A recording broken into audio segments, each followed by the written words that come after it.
제발, 제발 눈을 떠보시오. 이 못난 딸이 왔습니다. 아버지. 산속 외딴 곳에 버려진 채 홀로 울부짖던 처녀. 가족에게 버림받은 그날 밤, 그녀 앞에 나타난 것은 사람이 아니었습니다. 과연 그녀는 자신을 버린 세상 앞에 다시 설 수 있었을까요? 이야기가 계속될 수 있도록 구독과 좋아요로 응원의 마음을 보태주세요.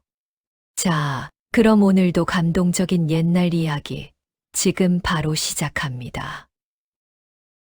옛날 옛적 전라도 남원 땅에 최참봉이라는 양반이 살고 있었습니다. 그리 크지도 그리 작지도 않은 기와집 한 채에 논밭 몇 마지기를 가진 평범한 양반이었지요. 최참봉에게는 딸이 셋이 있었습니다. 첫째 딸 채연은 어미를 닮아 눈이 크고 살결이 고왔습니다. 둘째 딸 채원도 입술이 앵두 같고 키가 늘씬해 동네 처녀 중에 손꼽혔지요.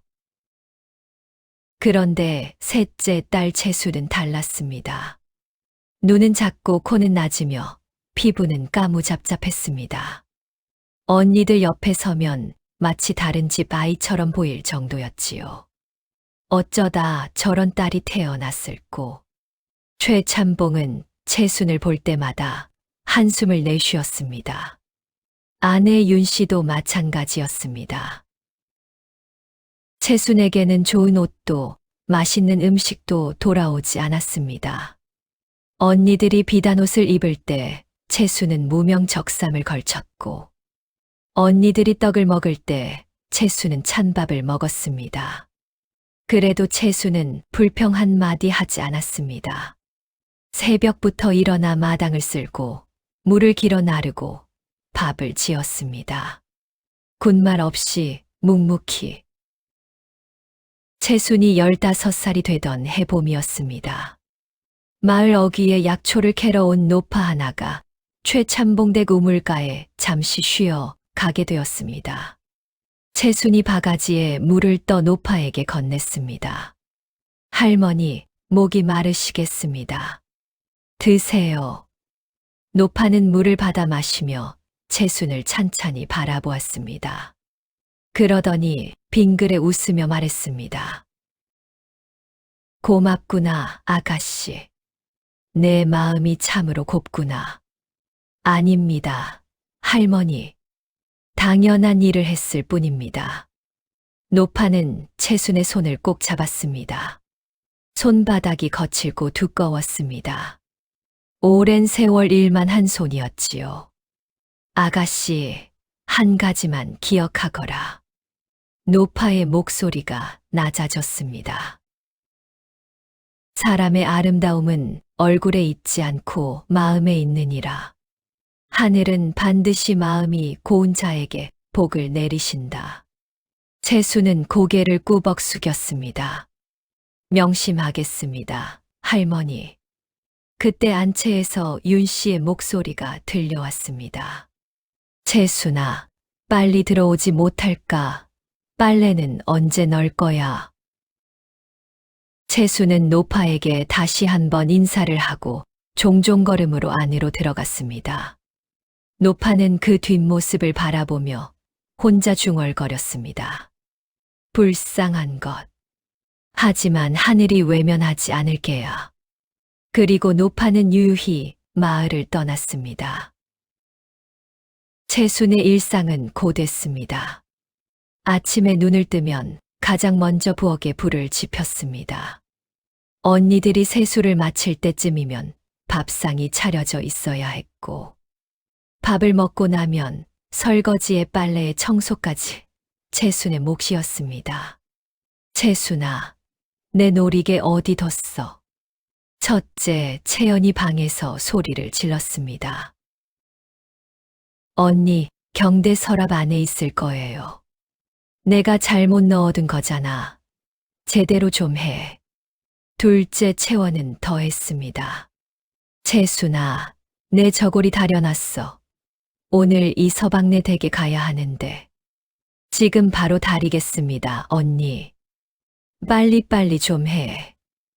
느린 것도 정도가 있지. 최참봉과 윤 씨는 언니들이 채순을 구박해도 모른 척했습니다. 아니, 어쩌면 당연하다고 여겼는지도 모릅니다. 못생긴 딸은 그렇게 사는 것이 제 팔자라고 생각했으니까요. 그해 가을 최참봉 댁에 중매쟁이 할머니가 찾아왔습니다. 박 씨라는 이름의 이 중매쟁이는 남원에서 알아주는 혼사 전문가였습니다. 참봉 어른, 이번에 좋은 혼처가 생겼답니다요. 함양 땅에 사는 이 진사댁 둘째 아드님인데 올해 22에 얼굴도 반듯하고 학식도 있답니다요. 최참봉의 눈이 반짝였습니다. 그래, 이 진사댁이면 꽤 좋은 가문인데 그렇고 말고요. 다만 첫째 아드님이 작년에 과거에 급제해서 집안이 요즘 한창 잘 나가고 있답니다요. 윤 씨가 옆에서 끼어들었습니다. 우리 채연이랑 채원이 중에 누가 더 어울리겠어요? 박 씨 할머니는 채연과 채원을 번갈아 보더니 말했습니다. 두 분 다 고우시니 아무래도 첫째 아가씨가 나이가 맞겠네요. 그때였습니다. 채순이 차 쟁반을 들고 방으로 들어왔습니다. 박 씨 할머니가 채순을 보더니 움찔했습니다. 윤 씨가 얼른 말을 막았습니다. 이 애는 셋째예요. 신경 쓰지 마세요. 채순은 아무 말 없이 차를 내려놓고 방을 나왔습니다. 문 너머로 어머니의 목소리가 들렸습니다. 저 애는 뭐 워낙에 혼처를 구하기가 쉽지 않아요. 허허. 채순은 입술을 꾹 깨물었습니다. 눈물이 차올랐지만 흘리지 않았습니다. 부엌으로 돌아와 아궁이 앞에 쪼그려 앉아 불을 바라보았습니다. 타닥타닥 장작이 타는 소리만 들렸습니다. 그렇게 채순의 하루하루가 흘러갔습니다. 그런데 최참봉 댁에 큰 걱정거리가 하나 생겼습니다. 채연의 혼사를 추진하던 중 이 진사댁 쪽에서 뜻밖의 말을 전해온 것입니다. 혼례를 치르기 전에 신부감의 얼굴을 한번 봐야겠다고 하네요. 그 시절 양반가에서는 혼례 전에 신랑 신부가 서로 얼굴을 보는 일이 드물었습니다. 하지만 이 진사댁에서는 아들의 의견을 존중한다며 직접 만남을 요청해 온 것이었지요. 채연은 신이 났습니다. 어머니, 제 연분홍치마 꺼내주세요. 비단 저고리도요. 윤 씨도 덩달아 들떴습니다. 그래, 그래. 얼굴이 저렇게 고우니 한 번만 보면 다 끝나는 거야. 채수는 그날도 언니의 옷을 다리고 머리를 빗겨주었습니다. 채연은 거울을 보며 흐뭇해했습니다. 채수나, 너는 이런 거 부럽지도 않아? 채연이 심술궂게 물었습니다. 언니가 잘 되면 저도 기쁩니다. 채순이 담담하게 대답했습니다. 채연은 픽 웃었습니다. 착한 척은. 어차피 너는 그런 거 생각할 처지도 아니잖아. 그런데 그날 저녁 뜻밖의 일이 벌어졌습니다. 이 진사댁 둘째 아들 이준혁이 직접 남원 땅을 찾아온 것입니다. 중매쟁이 박 씨 할머니와 함께였지요. 최참봉은 사랑채에서 이준혁을 맞이했습니다. 이준혁은 과연 소문대로 훤칠한 키에 반듯한 얼굴이었습니다. 눈빛이 맑고 언행이 차분해 첫인상부터 호감을 주었지요. 인사를 나누고 차를 마시는 동안 채연이 안채 문 너머로 살짝 모습을 드러냈습니다. 이준혁이 고개를 돌려 채연을 보았습니다. 그런데 그때였습니다. 부엌에서 채순이 뜨거운 국그릇을 들고 나오다가 마당 한가운데서 발을 헛디뎠습니다. 앗! 국물이 쏟아지며 채순이 그 자리에 풀썩 주저앉았습니다. 이준혁이 자리에서 벌떡 일어났습니다. 그리고 채순에게 다가가 손을 내밀었습니다. 괜찮으시오. 많이 데이지는 않았소. 채순은 당황해 고개를 들었습니다. 낯선 양반 도령이 자신을 내려다보고 있었습니다. 저는 괜찮습니다. 죄송합니다. 채순은 얼른 고개를 숙이고 일어났습니다. 그 짧은 순간 이준혁은 채순의 눈을 보았습니다. 작고 수수한 눈이었지만 그 눈 속에는 맑고 깊은 무언가가 있었습니다. 이 아가씨는? 이준혁이 최찬봉에게 물었습니다. 최찬봉이 손을 내저었습니다. 아, 저건 셋째입니다.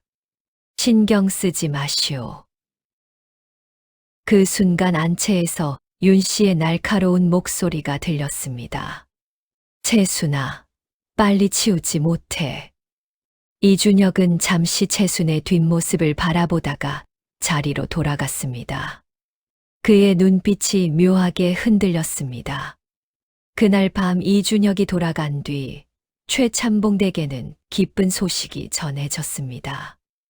이준혁이 혼사를 승낙했다는 것이었습니다. 그런데 박씨 할머니가 전한 말이 이상했습니다. 이 도령이 혼사를 승낙하긴 했는데 한 가지 조건을 달았답니다요. 조건이요? 셋째 딸과 혼례를 올리겠다고 했답니다요. 최찬봉과 윤 씨의 얼굴이 굳어졌습니다. 셋째라니, 그게 무슨 말이오? 최찬봉이 버럭 소리를 질렀습니다. 박씨 할머니는 난처한 표정으로 말했습니다. 저도 몇 번이나 다시 물어봤습니다요. 근데 이 도령이 워낙 완고하게 채연 아가씨도 채원 아가씨도 아닌 셋째 아가씨여야 한다고 했습니다요. 윤 씨가 고개를 저었습니다. 말도 안 돼요. 저 못생긴 것을 왜 원한다는 거예요? 혹시 이 도령이 어디가 모자란 건 아닌지? 아닙니다요. 이 도령은 멀쩡한 사람이고요. 아버지 이 진사도 아들 뜻을 따르겠다고 했습니다요.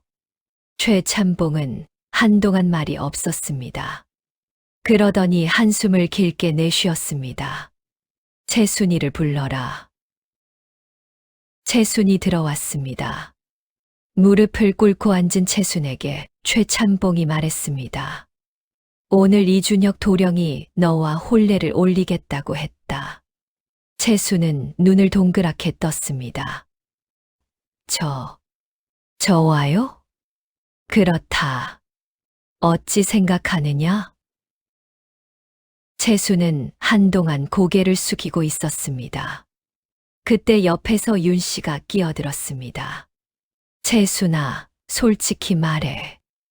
내가 그 도령한테 무슨 짓을 한 거야? 눈짓이라도 보낸 거야? 천한 것이 감히. 채순이 고개를 들었습니다. 어머니, 저는 아무것도 하지 않았습니다. 그저 넘어졌을 뿐입니다. 그럼 왜 그 도령이 너를 원한다는 거야? 윤 씨의 목소리가 높아졌습니다. 그때 채연이 방문을 열고 들어왔습니다. 눈이 빨개져 있었습니다. 채순아, 언니 부탁이야. 그 혼사 거절해줘. 원래 내 혼사였잖아. 이준혁 도령이 잘못 본 거야. 내가 먼저 거절하면 다시 나한테 올 거야. 채순은 채연을 바라보았습니다. 언니의 눈에 눈물이 맺혀 있었습니다. 언니, 부탁이야. 너는 어차피 그런 좋은 혼처 필요 없잖아. 언니는 이준혁 도령이 아니면 안 돼. 채순의 가슴이 먹먹해졌습니다. 아버지, 저는 어찌하면 좋겠습니까? 최찬봉이 눈을 내리깔았습니다. 사실 채연이나 채원이 중 하나를 보내는 것이 낫지 않겠느냐. 이 진사댁에서도 모르는 일 아니냐. 아버지, 그것은 상대를 속이는 일입니다. 채순의 목소리가 조용하지만 단호했습니다. 최참봉이 눈살을 찌푸렸습니다. 뭐야, 내가 감히 아비한테 훈수를 두는 거냐? 채순은 고개를 숙였습니다. 죄송합니다, 아버지. 하지만 저는 거짓으로 시작하는 혼인은 원치 않습니다. 이 도령이 진심으로 저를 원하는 것도 아닐 것입니다. 아마 오늘 잠깐 보고 착각하신 것이겠지요. 제가 직접 이 도령을 뵙고 거절의 말씀을 드리겠습니다. 윤 씨가 손뼉을 쳤습니다. 그래, 그게 낫겠다. 내가 직접 거절해. 잘 생각했어. 그날 밤 채수는 혼자 방에 앉아 먼 하늘을 바라보았습니다. 별이 총총한 밤이었습니다. 오래전 노파가 했던 말이 떠올랐습니다. 사람의 아름다움은 얼굴에 있지 않고 마음에 있느니라. 채수는 눈을 감았습니다. 그 말이 맞는다면 세상 어딘가에 자신을 알아봐 주는 사람이 있을 것입니다. 하지만 지금은 아직 그때가 아닌 것 같았습니다. 채수는 긴 한숨을 내쉬었습니다.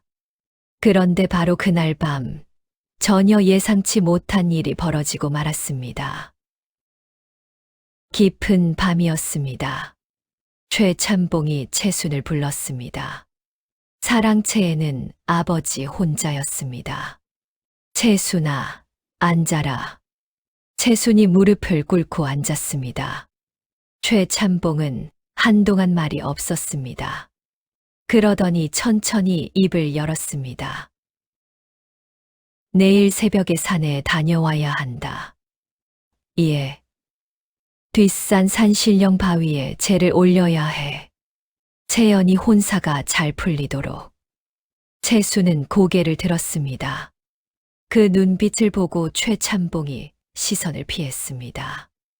아버지, 제가 가면 됩니까? 그래. 새벽 일찍 혼자 가서 재물 올리고 빌고 오거라. 채수는 잠시 아버지의 얼굴을 바라보았습니다.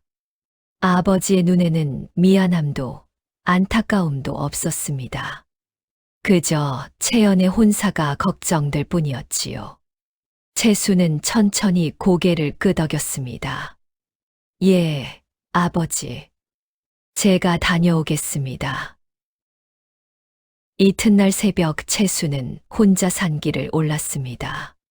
재물 바구니를 들고 솔바람을 맞으며 산신령 바위는 깊은 산속에 있었습니다. 채수는 바위 앞에 재물을 차리고 두 손을 모았습니다. 산신령님, 저희 언니 채연이의 혼사가 잘 이루어지도록 도와주십시오. 기도를 마치고 일어섰습니다. 그런데 바위 옆에 뭔가 이상한 것이 보였습니다. 재물 바구니 옆에 낡은 쪽지 하나가 놓여 있었습니다. 채순이 집어 펼쳐보았습니다. 거기에는 단 한 줄이 적혀 있었습니다. 오늘 밤 이 산을 내려가지 마라. 채순의 손이 떨렸습니다. 그때였습니다. 갑자기 뒤에서 발소리가 들렸습니다. 채순이 돌아보았습니다. 최참봉댁에 머슴 돌쇠가 서 있었습니다. 그런데 돌쇠의 표정이 이상했습니다. 아가씨, 나리께서 아가씨를 여기 두고 오라 하셨습니다. 예. 산에 두고 오라 하셨습니다. 사흘 동안 채수는 그 자리에 굳어버렸습니다. 돌쇠는 고개를 들지 못했습니다. 죄송합니다, 아가씨. 저는 나리명을 따를 수밖에 없습니다. 그리고 돌쇠는 돌아서서 산을 내려가 버렸습니다. 채수는 한동안 서 있었습니다. 아버지가 자신을 버렸습니다. 채연의 혼사를 위해 못생긴 셋째 딸을 산에 버린 것이었습니다. 눈물이 흘렀습니다. 하지만 채수는 주저앉지 않았습니다. 천천히 쪽지를 다시 내려다보았습니다. 오늘 밤 이 산을 내려가지 마라. 채수는 두 주먹을 꽉 쥐었습니다. 알겠습니다. 여기 있겠습니다. 그것은 체념이 아니었습니다. 살아남겠다는 결심이었습니다. 해가 지고 산속의 어둠이 내려앉았습니다. 채수는 바위 옆에 쭈그려 앉아 무릎을 끌어안았습니다. 짐승 소리가 들렸습니다. 바람이 불어 나뭇가지들이 흔들렸습니다. 채순의 몸이 떨렸습니다. 무섭지 않느냐? 갑자기 목소리가 들렸습니다. 채순이 벌떡 일어났습니다. 산신령 바위 위에 노파 하나가 앉아 있었습니다. 언제부터 거기 있었는지 알 수 없었습니다. 흰 옷을 입은 백발의 노파였습니다. 얼굴은 쪼글쪼글했지만 눈빛은 형형하게 빛났습니다. 누구십니까? 채순이 물었습니다. 오래전 내가 물 한 바가지를 준 노파다. 채순은 눈을 크게 떴습니다. 그 노파였습니다. 우물가에서 만났던 그 노파. 할머니, 어떻게 여기에? 노파가 바위에서 내려와 채순 앞에 섰습니다. 작은 키였지만 어딘가 범상치 않은 기운이 흘렀습니다. 내가 버려진 것을 알고 왔다. 저를 알고 계셨습니까? 알고 있었다. 내 아비가 이리할 줄도 알았지. 채순의 눈에 다시 눈물이 고였습니다. 제가 못생겨서입니다. 부끄러운 딸이라. 못생겼다고? 노파가 채순의 얼굴을 찬찬히 들여다보았습니다. 나는 그런 얼굴은 보이지 않는다. 채순아. 노파의 목소리가 부드러워졌습니다. 이 산에는 오래된 약수가 있다. 아주 깊은 곳 석간수인데 사흘 밤낮을 그 물에 몸을 씻으면 마음속에 쌓인 것들이 씻겨나간다 하더라. 채순이 고개를 갸웃했습니다. 마음속에 쌓인 것들이요? 응어리 말이다. 억울함, 서러움, 노파가 채순의 손을 잡았습니다. 하지만 중요한 것이 있다. 그 약수의 몸을 씻을 때 반드시 한 가지만 생각해야 한다. 무엇을요? 원망하지 않겠다는 것이다. 노파의 눈빛이 깊어졌습니다. 아비를, 어미를, 언니들을 원망하지 않겠다고 마음먹어야 한다. 원망을 품고 그 물에 들어가면 오히려 독이 된다. 채순은 잠시 눈을 감았습니다. 아버지가 자신을 산에 버렸습니다. 원망이 없다고 하면 거짓말이겠지요. 가슴 한켠이 쓰라렸습니다. 하지만 채순은 천천히 고개를 끄덕였습니다. 원망하지 않겠습니다. 그것은 억지로 내뱉은 말이 아니었습니다. 오랜 세월 묵묵히 살아온 채순이기에 할 수 있는 말이었습니다. 노파의 얼굴에 잔잔한 미소가 번졌습니다. 그래, 잘 됐다. 따라오너라. 노파는 횃불 하나를 들고 산속으로 걸어 들어갔습니다. 채수는 그 뒤를 따랐습니다. 깊고 깊은 산길이었습니다. 그런데 이상하게도 무섭지 않았습니다. 오히려 마음이 고요해지는 느낌이었지요. 한참을 걸어가자 바위 틈에서 맑은 물이 솟아오르는 곳이 나타났습니다. 달빛 아래 그 물은 은빛으로 반짝였습니다. 가까이 다가가자 은은하고 서늘한 향기가 났습니다. 여기다. 노파가 말했습니다. 사흘 밤낮을 여기서 지내거라. 낮에는 이 물을 마시고 밤에는 이 물에 몸을 씻어라. 그리고 마음속으로 계속 되뇌어라. 원망하지 않겠노라고. 사흘 후에는요. 노파가 웃었습니다. 사흘 후에는 산을 내려가거라. 내 갈 곳이 생길 것이다. 채수는 고개를 숙였습니다. 할머니, 감사합니다. 고개를 들었을 때 노파는 이미 없었습니다. 횃불만 바위 옆에 꽂혀 홀로 타고 있었습니다. 채수는 약수 앞에 무릎을 꿇었습니다. 그리고 두 손을 모아 물을 떠서 마셨습니다. 차갑고 달콤한 맛이었습니다. 눈물인지 약수인지 모를 것이 볼을 타고 흘러내렸습니다. 사흘이 지났습니다. 채수는 매일 새벽 약수를 마시고 밤마다 그 물에 몸을 씻었습니다. 처음 이틀은 힘들었습니다. 아버지의 얼굴이 떠올랐고 어머니의 싸늘한 눈빛이 아른거렸습니다. 가슴이 쓰리고 눈물이 났습니다. 하지만 채수는 계속 되뇌었습니다.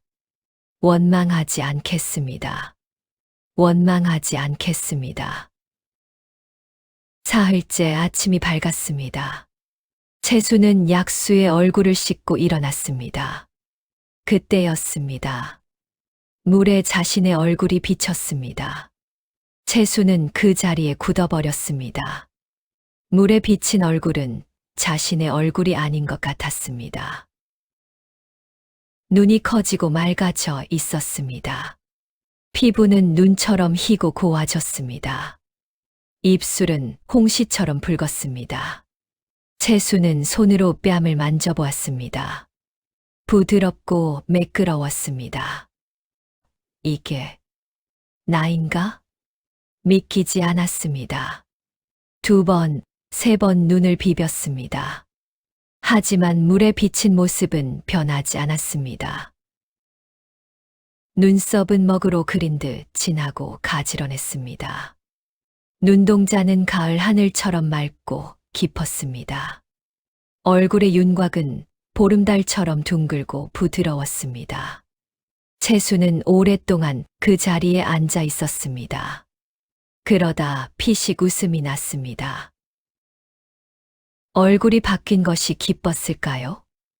아닙니다. 오히려 이런 생각이 들었습니다. 노파 할머니 말씀이 맞았구나. 마음속 응어리가 씻겨나가니 이렇게 가볍구나. 채수는 자리에서 일어나 산을 내려가기 시작했습니다. 산을 내려오는 길은 올라갈 때보다 훨씬 수월했습니다. 솔바람이 상쾌하게 불었고 새소리가 맑게 들렸습니다. 채순의 발걸음이 가벼웠습니다. 그런데 산 아래에 다다랐을 때 뜻밖의 사람이 기다리고 있었습니다. 이준혁이었습니다. 이준혁은 채순을 보더니 눈을 크게 떴습니다. 그리고 한동안 말을 잇지 못했습니다. 아가씨. 예, 저 채순입니다. 채순이 고개를 숙였습니다. 이준혁은 멍하니 채순을 바라보았습니다. 사흘 전 보았던 그 수수한 처녀가 맞는지 의심스러울 정도였습니다. 어떻게 여기에 계십니까? 가족들이 아가씨가 없어졌다고. 이준혁의 목소리가 낮아졌습니다. 혹시 산에 버려지신 건 아닙니까? 채수는 잠시 침묵했습니다. 산에서 사흘을 지냈습니다. 이준혁의 눈빛이 흔들렸습니다. 주먹이 쥐어졌습니다. 제가 찾아왔습니다. 사흘 전 아가씨를 산에 올려보낸 머슴이 마음에 걸려 매일 이 근처를 서성였습니다. 채수는 이준혁을 바라보았습니다. 도령님, 왜 저를 원하셨습니까? 저는 못생기고 볼품없는 처녀입니다. 이준혁이 고개를 저었습니다. 아가씨가 넘어졌을 때 고개를 드셨지요. 그 눈빛에 두려움도 원망도 없었습니다. 그저 담담함이 있었습니다. 저는 그 눈빛을 본 순간 알았습니다. 이 사람이구나 하고요. 채순의 눈에 눈물이 고였습니다. 이준혁이 조심스럽게 말을 이었습니다. 아가씨, 저와 함께 가주시겠습니까? 아버지께 말씀드려 혼례를 올리고 싶습니다. 채순은 한동안 먼 하늘을 바라보았습니다. 그러더니 고개를 끄덕였습니다. 예, 도령님. 함께 가겠습니다. 그런데 채순이 마을로 돌아왔을 때 최참봉 댁에서는 이미 잔치 준비가 한창이었습니다. 채순이 산에서 돌아오지 않는 사이 윤 씨가 이진사 댁에 채연을 보내기로 했던 것입니다. 채연의 혼례가 사흘 뒤로 잡혀 있었지요. 채순이 이준혁과 함께 대문 앞에 나타나자 윤 씨의 얼굴이 굳어졌습니다. 채순이? 윤 씨는 눈을 부비며 채순을 보았습니다. 이게 누구야? 아니, 채순이가 맞아? 채연도 방에서 뛰어나왔습니다. 채순의 얼굴을 보더니 그 자리에 굳어버렸습니다. 이게 어떻게 된 일이야? 마을 사람들이 하나둘 모여들었습니다. 세상에 저게 최참봉 댁 셋째 딸이라고? 어떻게 저리 달라질 수가 있지? 몇 날 만에 저렇게 변했대. 이준혁이 채순 곁에 서서 최참봉을 바라보았습니다. 목소리가 낮고 단호했습니다. 장인어른, 저는 채순 아가씨와 혼례를 올리겠습니다. 약속은 약속입니다. 최참봉의 얼굴이 벌겋게 달아올랐습니다. 그날 밤 윤 씨는 채연을 불러 조용히 속삭였습니다. 채연아, 이대로 둘 수 없다. 채순이가 저렇게 됐으니 이준혁 도령이 변심할 리 없겠지. 하지만 방법이 없는 것은 아니야. 채연의 눈이 가늘어졌습니다. 무슨 방법이요, 어머니? 윤 씨가 목소리를 더 낮췄습니다. 이준혁 도령한테 채순이의 나쁜 소문을 내는 거야. 산에서 혼자 사흘을 지낸 게 어디 말이 되느냐. 그 사흘 동안 무슨 일이 있었는지 누가 알겠어. 그걸 이용하는 거야. 채연은 잠시 망설였습니다. 어머니, 그건. 채연아, 내가 이준혁 도령 놓치면 어쩔 거야. 저 못생긴 것이 갑자기 어디서 저런 얼굴을 가져왔는지도 모르는 일 아니야. 어쩌면 요상한 귀신의 짓인지도 모르지. 채연은 결국 고개를 끄덕였습니다. 이튿날 마을의 소문이 퍼지기 시작했습니다. 최참봉 댁 셋째 딸이 산에서 도깨비를 만났다더라. 사흘 만에 얼굴이 바뀐 게 심상치 않아. 뭔가 요사스러운 일이 있었던 거 아닐까. 저런 여자를 며느리로 들이면 집안에 우환이 생긴다던데. 소문은 발 없이 이진사 댁까지 날아갔습니다. 이진사가 이준혁을 불렀습니다. 준혁아, 최참봉 댁 셋째 딸에 대해 이상한 소문이 돌고 있다. 혼례를 다시 생각해봐야 하지 않겠느냐? 이준혁의 눈빛이 단단해졌습니다. 아버지, 소문은 소문일 뿐입니다. 제가 직접 보고 판단하겠습니다. 하지만 남들이 뭐라 하겠느냐. 집안 체면이라는 것도 있지 않느냐. 이준혁은 잠시 침묵했습니다. 그때 밖에서 채연의 목소리가 들렸습니다. 채연이 직접 이진사 댁을 찾아온 것이었습니다. 이진사 어른, 저는 채순이의 언니 채연이라 합니다. 드릴 말씀이 있어 왔습니다. 채연은 이진사 앞에 무릎을 꿇었습니다. 제 동생이 산에서 지낸 사흘 동안 제가 직접 목격한 것이 있습니다. 이 진사가 눈을 가늘게 떴습니다. 무엇을 보았느냐? 채연의 입이 열렸습니다.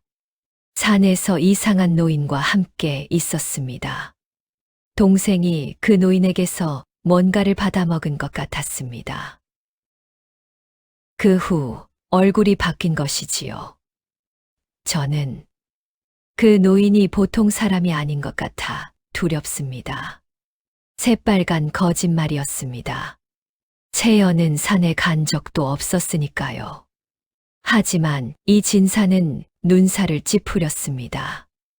요사스러운 일이로구나. 이 진사는 그날 이준혁에게 혼사를 보류하겠다는 뜻을 전했습니다. 이준혁은 아버지의 방에서 나와 주먹을 꽉 쥐었습니다. 하늘을 올려다보았습니다. 어디선가 채순이 이 소문을 들었을 것입니다. 어떤 마음일까요? 이준혁은 곧장 말을 타고 최참봉댁으로 향했습니다. 그런데 최참봉댁 앞에서 이준혁은 충격적인 광경을 보았습니다. 채순이 대문 밖에 짐 보따리 하나만 들고 서 있었습니다. 채순 아가씨, 이게 어찌 된 일입니까? 채순이 고개를 들었습니다. 눈이 붉게 부어 있었습니다. 어머니께서 나가라 하셨습니다. 이준혁의 눈빛이 싸늘해졌습니다. 나가라고요? 채순이 힘없이 고개를 끄덕였습니다. 소문 때문에 혼사가 어렵게 됐으니 집 망신만 시킨다고. 그냥 어디 가서 혼자 살라고 하셨습니다. 이준혁은 대문을 바라보았습니다. 그리고 채순에게 말했습니다. 아가씨, 제 말을 믿어주시겠습니까? 채순이 이준혁을 바라보았습니다. 저는 반드시 이 억울함을 풀겠습니다. 아가씨는 아무 잘못이 없습니다. 채순의 눈에 눈물이 차올랐습니다. 하지만 흘리지 않았습니다. 감사합니다, 도령님. 이준혁의 주선으로 채순은 마을 어귀의 작은 초가에 몸을 붙이게 되었습니다. 홀로 사는 노파의 집이었는데 노파가 흔쾌히 채순을 받아주었지요. 그날 밤 채순은 초가 마루에 혼자 앉아 있었습니다. 모든 것을 잃었습니다. 집도 가족도. 하마터면 혼례까지 날아갈 뻔했습니다. 채순은 무릎을 끌어안고 먼 하늘을 바라보았습니다. 별이 총총했습니다. 그때 노파의 말이 떠올랐습니다. 원망하지 않겠다는 것이다. 채순은 눈을 감았습니다. 어머니를 원망하고 싶었습니다. 언니를 원망하고 싶었습니다. 아버지를 원망하고 싶었습니다. 하지만 그 원망이 자신의 마음을 더 아프게 할 뿐이라는 것을 알았습니다. 채순은 천천히 눈을 떴습니다. 그때였습니다. 문득 한 가지 생각이 떠올랐습니다. 소문의 진원지는 어디일까요? 채연 언니였습니다. 하지만 채연 언니가 혼자 그런 생각을 했을까요? 채순은 자리에서 일어났습니다. 마음이 고요해졌습니다. 원망 대신 해야 할 일이 보였습니다. 증인이 필요했습니다.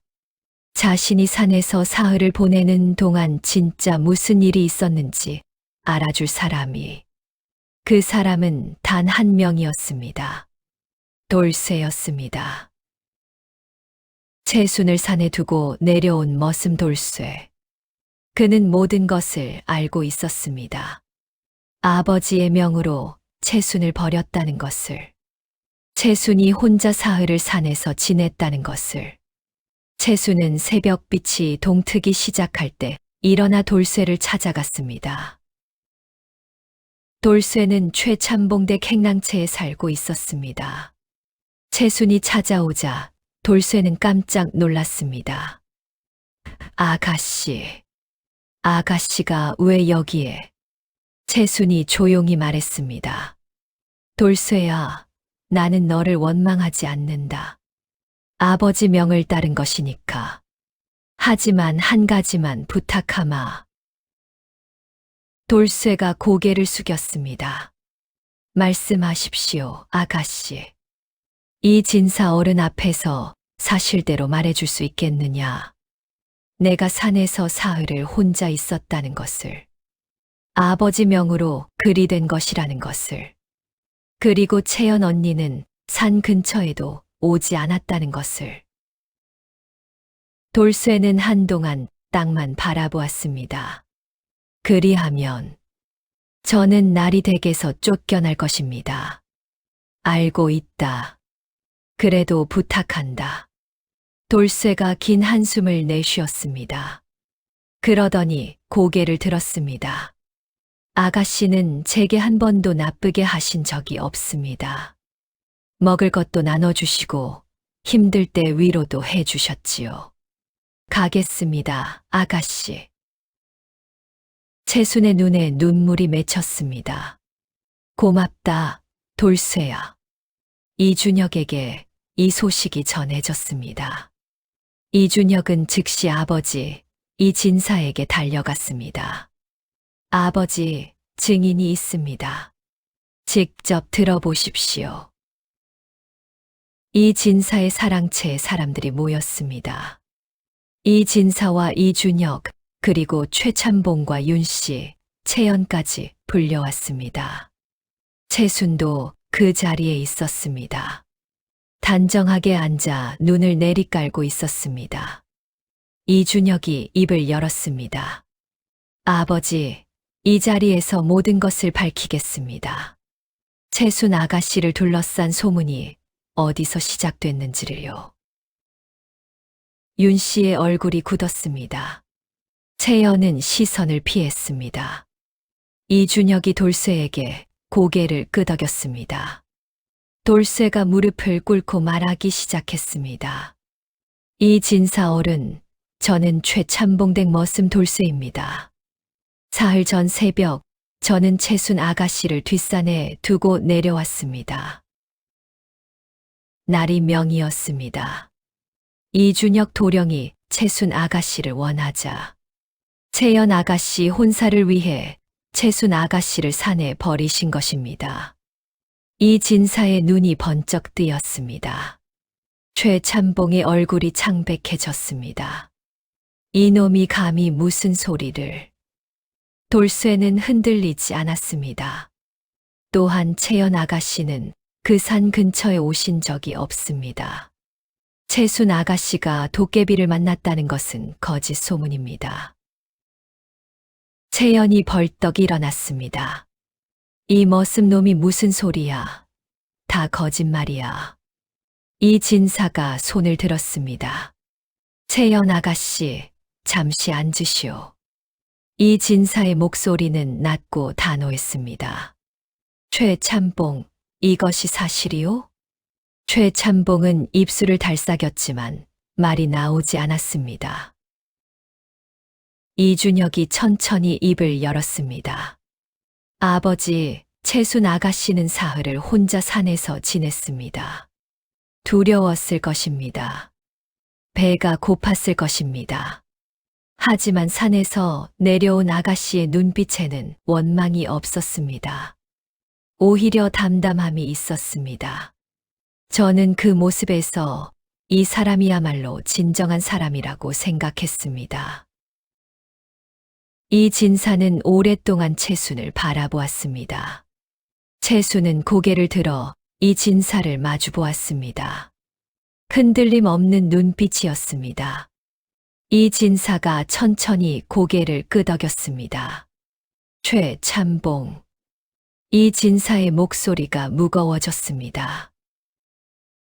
자식을 산에 버린 것은 짐승도 하지 않는 짓이오. 내 아들이 선택한 사람을 내치려 거짓 소문을 낸 것은 더욱 용납할 수 없소. 이 혼사는 내가 직접 책임지고 진행하겠소. 채순 아가씨와 내 아들의 혼례를 올리겠소. 윤 씨가 자리에서 일어났습니다. 이 진사 어른, 우리 채연이는 어쩌란 말입니까? 윤 씨. 최참봉이 윤 씨를 막았습니다. 이 진사의 눈빛이 싸늘해졌습니다. 그 말은 여기서 꺼내지 마시오. 당신 딸을 산에 버린 것이 부끄럽지도 않소. 윤 씨는 입술을 달싹이다 결국 고개를 떨구었습니다. 채연이 벌떡 일어나 방을 뛰쳐나갔습니다. 채수는 그 모습을 바라보았습니다. 가슴이 아팠습니다. 언니가 미워서가 아니라 안타까워서였습니다. 이준혁이 채순 곁에 조용히 앉았습니다. 괜찮으십니까? 채순이 고개를 끄덕였습니다. 예, 괜찮습니다. 그 후 최참봉은 마을 어른들 앞에 불려가 질책을 받았습니다. 자식을 산에 버린 양반이 어디 있소? 소문을 조작했다니 부끄러운 줄 알아야지. 최참봉은 고개를 들지 못했습니다. 마을에서의 체면이 완전히 구겨졌습니다. 돌쇠는 최참봉 댁에서 쫓겨났지만 이 진사가 기꺼이 받아주었습니다. 진실을 말할 줄 아는 사람이 진짜 사람이다. 채연은 그 후 한동안 방에서 나오지 않았습니다. 자신이 한 일을 뉘우쳤는지 아니면 억울해했는지는 알 수 없었습니다. 하지만 채수는 그 언니에게 안갚음을 하지 않았습니다. 이듬해 봄이었습니다. 채순과 이준혁의 혼례가 성대하게 치러졌습니다. 함양이 진사댁에서 올린 혼례였는데 마을 사람들이 모두 구경을 나왔습니다. 정말 잘 어울리는 한 쌍이야. 이 진사댁 며느리가 저렇게 고울 줄이야. 복이 많은 사람이 결국 저런 혼인을 올리는 법이지. 채수는 연지곤지를 찍고 원삼을 입고 앉았습니다. 한껏 차려입은 모습이었지만 표정은 여전히 담담하고 고요했습니다. 예전 부엌에서 아궁이 앞에 쪼그려 앉아 불을 바라보던 그 눈빛 그대로였습니다. 달라진 것이 있다면 이제 그 눈빛에 슬픔이 없다는 것이었습니다. 혼례가 끝나고 채수는 처음으로 자신만의 방을 가졌습니다. 창문으로 봄바람이 들어왔습니다. 꽃향기가 났습니다. 채수는 창가에 앉아 눈을 감았습니다. 그 노파의 말이 다시 떠올랐습니다. 사람의 아름다움은 얼굴에 있지 않고 마음에 있느니라. 하늘은 반드시 마음이 고운 자에게 복을 내리신다. 채수는 조용히 웃었습니다. 그리고 먼 산을 바라보았습니다. 그 산 어딘가에 지금도 그 약수가 흐르고 있을 것입니다. 은빛으로 반짝이며. 얼굴이 고우면 복이 온다 했습니다. 하지만 채순의 이야기는 우리에게 다른 것을 말해줍니다. 마음이 고우면 얼굴이 바뀌고 얼굴이 바뀌면 운명도 바뀐다는 것을. 원망을 내려놓는 것. 그것이 세상에서 가장 어려운 일이면서 가장 강한 힘이었습니다. 다음 영상을 빠르게 만나보시려면 좋아요와 구독을 눌러주세요. 지금 화면에 나오는 미다며 훈장에 더 재미있는 영상들도 함께 해주세요. 그럼 모두 행복한 하루 보내세요. 감사합니다.